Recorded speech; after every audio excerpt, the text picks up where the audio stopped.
புனித மத்தேயு நற்செய்தியிலிருந்து வாசகம்.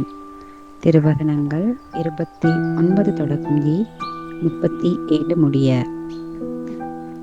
இயேசு அவ்விடத்தை விட்டு அகன்று கலிலேய கடற்கரை வழியாக சென்று அங்கே ஒரு மலையின் மீது ஏறி அமர்ந்தார். அப்பொழுது பெருந்திரளான மக்கள் அவரிடம் வந்தனர். அவர்கள் தங்களோடு கால் ஊனமுற்றோர், பார்வையற்றோர், உடல் ஊனமுற்றோர், பேச்சற்றோர் மற்றும் பிற நோயாளர் பலரையும் அவர் காலடியில் கொண்டு வந்து சேர்த்தனர்.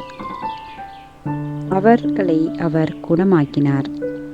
பேச்சற்றோர் பேசுவதையும், உடல் ஊனமுற்றோர் நலமடைவதையும், பார்வையற்றோர் பார்க்கிறதையும் கண்டு மக்கள் கூட்டத்தினர் வியந்து இஸ்ரவேலின் கடவுளை போற்றி புகழ்ந்தனர். இயேசு தம் சீடரை வரவழைத்து, நான் இம்மக்கள் கூட்டத்தின் மீது மிகவும் பரிவு கொள்கிறேன். ஏற்கனவே 3 நாள்களாக இவர்கள் என்னுடன் இருக்கிறார்கள். உண்பதற்கும் இவர்களிடம் எதுவும் இல்லை.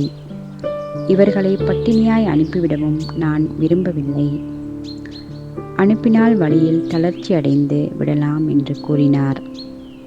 அதற்கு சீடர்கள் அவரிடம், இவ்வளவு திரளான மக்களுக்கு அளிக்க போதுமான உணவு நமக்கு பாலைநிலத்தில் எங்கு கிடைக்கும் என்று கேட்டார்கள்.